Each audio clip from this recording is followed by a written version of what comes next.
ya na kuri rwa rubuga rwacu rero rwa twongera imibereho ngira ngo naba ko buri cyumweru byibura tugomba kujya tuganira ku nsanganyamatsiko zitandukanye tukareba mbese icyumweru kirangiye byagenze gute mu minsi ishize twari turi kwidagadura n'abana iyo tuvuga ngo kongera imibereho tuba turi kongera n'imyaka yo kubaho kugira ngo turabe nkunda kwibanda ku byo kurya no ku byo kunywa, kwiteza imbere mu buryo bw'amafaranga, kwiteza imbere mu buryo bw'ubukungu, tugatunga mu rugo tugasagurira n'abavandimwe cyangwa se abafite intege nkeya tukabakomeza kugira ngo nabo babashe kongera imibereho, ko cyaba ari ikibazo ubaye ugize imibereho myiza abagukikije ntayo bafite, ndagira ngo nkubwire icyo gihe nta mibereho nawe uba ufite, kuko imibereho y'umuntu ni abantu.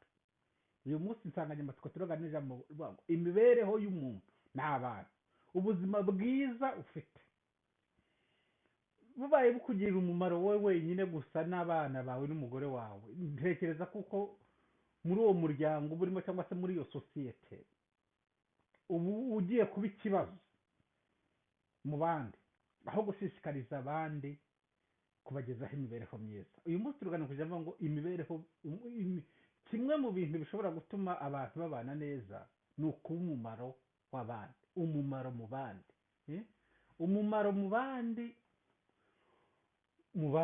nicyo kintu tugira ngo tuganire kuri uyu munsi mu rwego rwo kuri uru rubuga rwacu.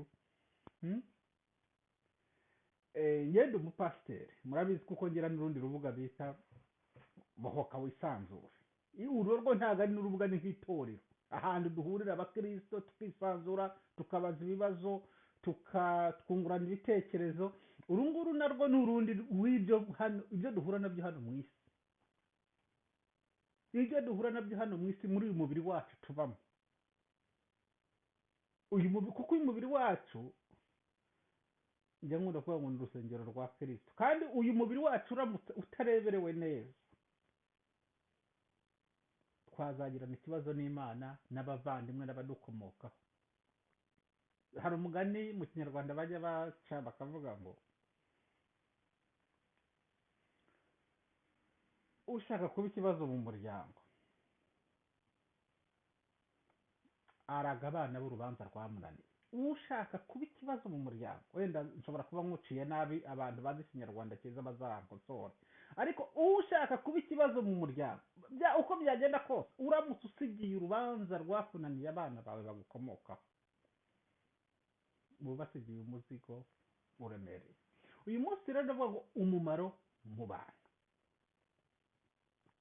kugira ngo tubane neza tugubwe neza, ni uko tugomba kugira umumaro mu bantu, tukungurana ibitekerezo, tukungurana imikorere, tiduhura turi kuvuga. Reka mbabwire, njya nkunda gukurikirana ibiganiro ku mbuga nkoranyambaga zitandukanye, usanga abantu benshi bibanda ku butegetsi, ku irari ry'uyu mubiri, kwishimisha muri uyu mubiri.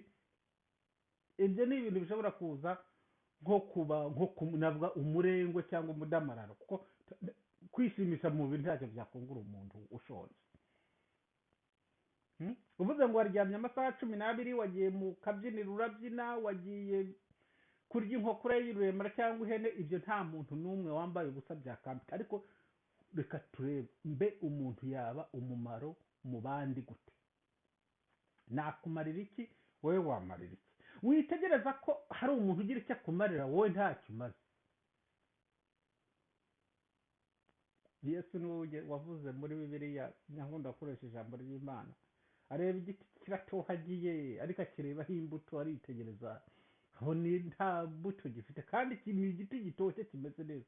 Nuko iki ngiki rero gikwiye gutemwa, ntikikwiye gutemwa kigacanwa ko nta mumaro. Uramutse ejo bundi hari ijambo nari ndi kumva abantu bari kuvuga ati ni gute umuntu yaba aguwe neza, ameze neza, ashishe, ayoboye abantu barwaye bwaki? Ni ikibazo gikomeye.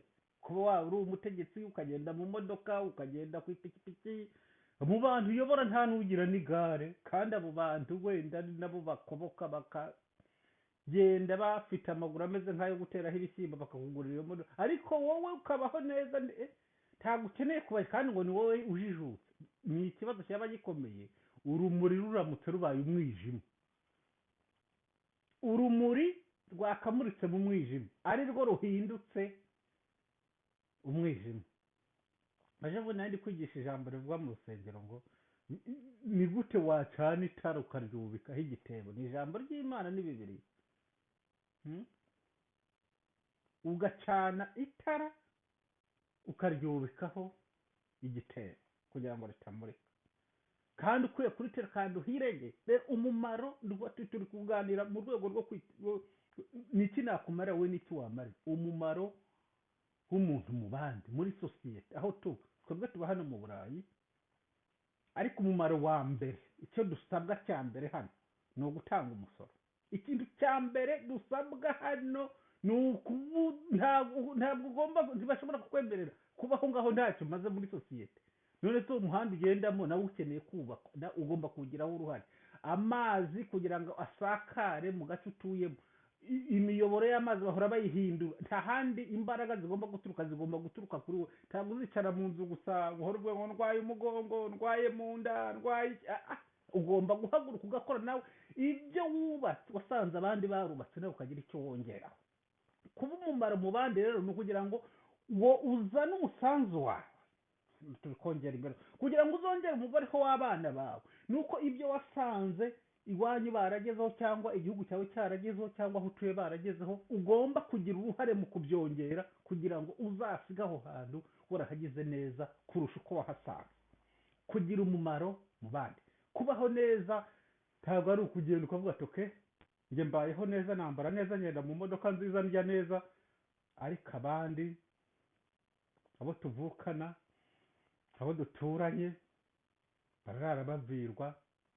Gerageza ubegere ubasange, ubabwire kuko amacumu y'inda adashira igorora, kandi icyo tumaze kuri iyi si katari ukugira ngo tuzayisige habaho twayisanga, ahubwo kugira ngo tuzayisige ahantu heza. Niyo ndavuga ngo isi uko twayisanga tugomba kuyisiga hari icyo natwe twongereyeho, dushyizeho umusanzu wacu, umumaro w'umuntu mu bandi. Ndagira ngo rero duhane ibitekerezo ahangaha. Niba utariyandisha kuri urubuga, ko urubuga narushyizeho rwo kongera imibereho, kugira ngo twese turebe mbese n'iki nagufasha we n'iki wamfasha kugira ngo ubuzima bwacu burusheho kuba bwiza, kugira ngo turusheho kungurana ibitekerezo, duhane ibitekerezo. Ni hehe hari akazi, ni hehe hakenewe iki kugira ngo icyo kigereho. Ukeneye kwiga, ukeneye kwigishwa, ukeneye kugira byose.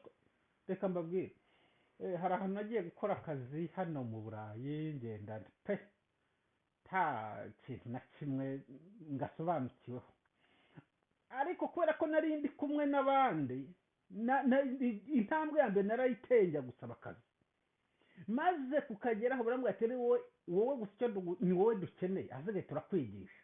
Banyigishije amezi abiri, nari namaze kuba inararibonye, professional. Kuba nanjye ntangiye gushyiraho uwanjye musanzu, ntangiye kuzana ibyanjye bitekerezo, ntangiye gushyiraho izanjye imbaraga.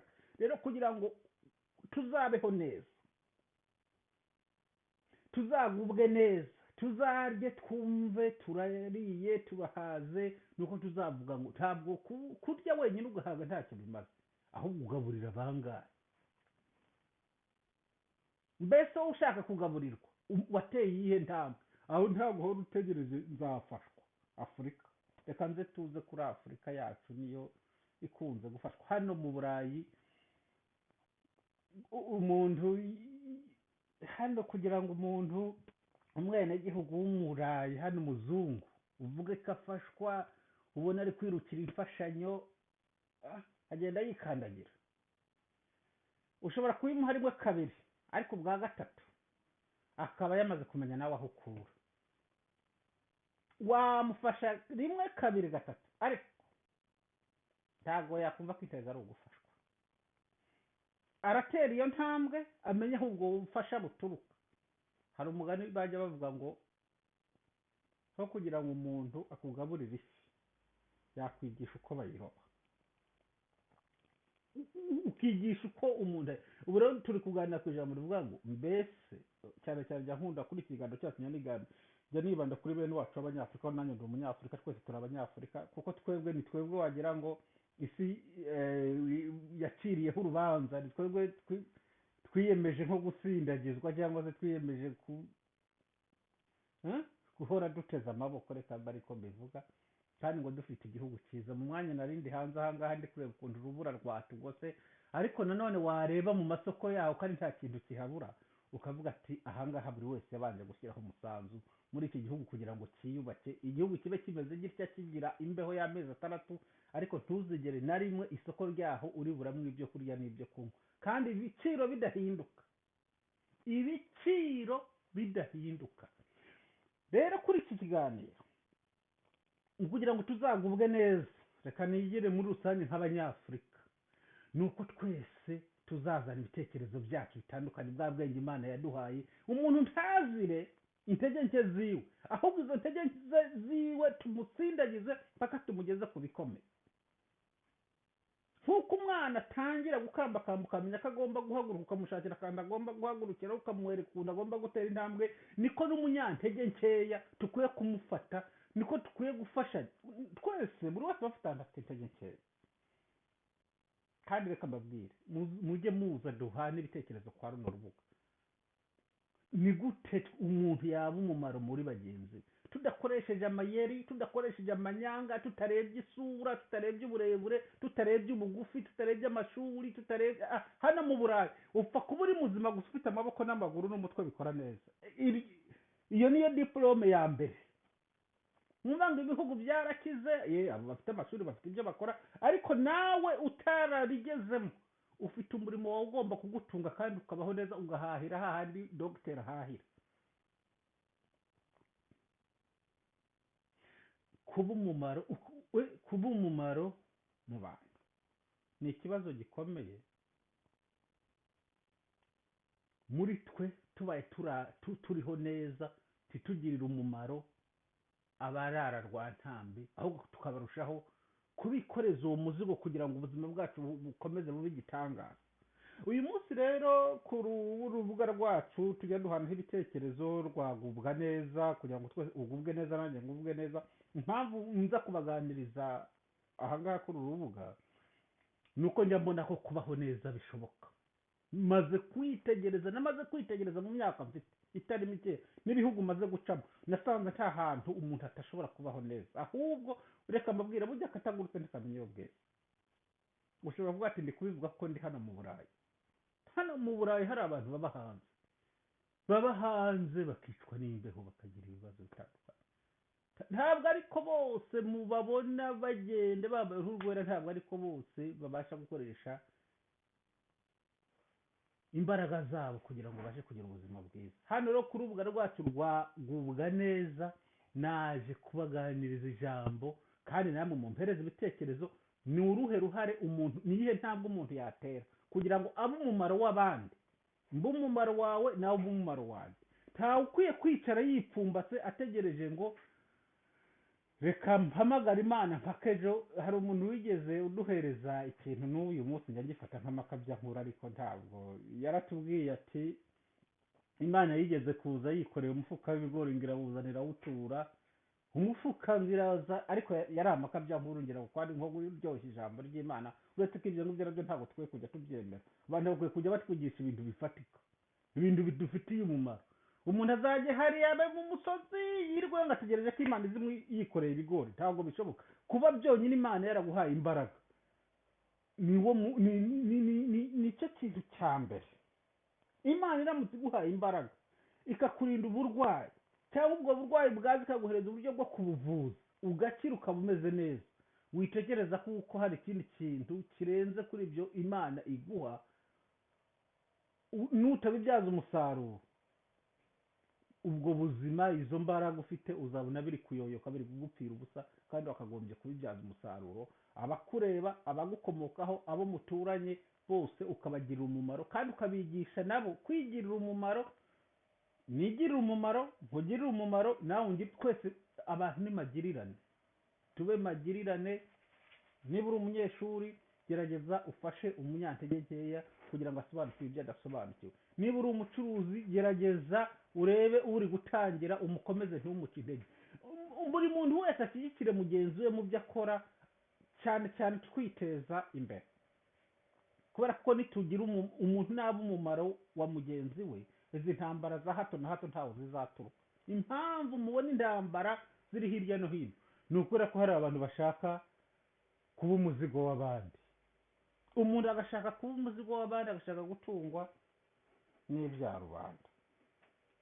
Rero reka nsoze kuri urubuga rwacu rwa Gubwa Neza, njya nkenera abatumire bo kumbwira nabo mbe uruhare bagira muri sosiyete, bagira nabahaye urugero rw'imihanda tugendamo n'amazi. Ibyo bintu tugomba nitwe, nta wundi muntu uzabikora, ntabwo ari abana bacu nitwe tugihumeka tuzabikora, tukabikora n'abafite intege nkeya nabo bakareberaho bakazakomerezaho, ejo tukazava mu isi yacu ari nziza, n'abazadukomokaho nabo bakazayikomeza gutyo, hasigaye igihe cyazagera ya paradizo tujya tuvuga tukaba twarayitangiriye hano muri ino si. Rero reka mbashimire, mbifuriza weekend nziza, ndifuza ko uko mubonye ibiganiro, uko mubonye ibintu wenda bidasobanutse neza kuri urubuga rwacu, mujye munyandikira mushyiraho komantere, kandi mwese ndabararika abantu munkurikira kwa runo rubuga, shyiraho komantere, shyireho like, shyireho subscribe. Ahasigaye tugire urubuga runini duhana ibitekerezo, buri wese atanga umusanzu w'ibitekerezo, isi yacu tuzayisige ari nziza kurusha uko twayisanze, kandi natwe rega dufite n'ubuzima bwiza. Mwese tuvuge ngo tugubwe neza, dufate ku meza ntihakabure icyo kurya, ku ziko ntihakabure icyo guterekaho, mu kirahure ntihakaburemo ikinyobwa. Ahasigaye tugubwe neza, twisanzure, tugire ubuzima bwiza, maze n'Imana nitunataha dusanze Imana tuzavuga ati Mana, dore imbaraga waduhaye ari ryo talento waduhaye n'ubwenge waduhaye, twabikoresheje neza, dore izi twayisize tuyigize neza kurusha uko twayisanze. Ibyo nibyo nifuriza. Nkunze kwibanda kuri twebwe abanyafurika, kuko ni twebwe usanga isi yose isa nkaho twabaye nk'iciro ry'imigani, abantu bagiye kuzashirira mu nyanja bari kuza hano mu Burayi. Bene data reka mbabwire, ahantu hose tugerageza tuhagire neza, habe heza, nta n'impamvu y'uko abantu twese twazashira hano mu Burayi. Nuko mutazi n'ukuntu ndaha mu Burayi badufata. Reka mbarekere aho ngaho, Imana ibahereze umugisha. Nakagaruka ubwo tuzakomeza ngendeye ku bitekerezo muzampereza. Abantu barahirukira ariko ntibahazi, imangende maze kubahitegereza. Ciao ciao.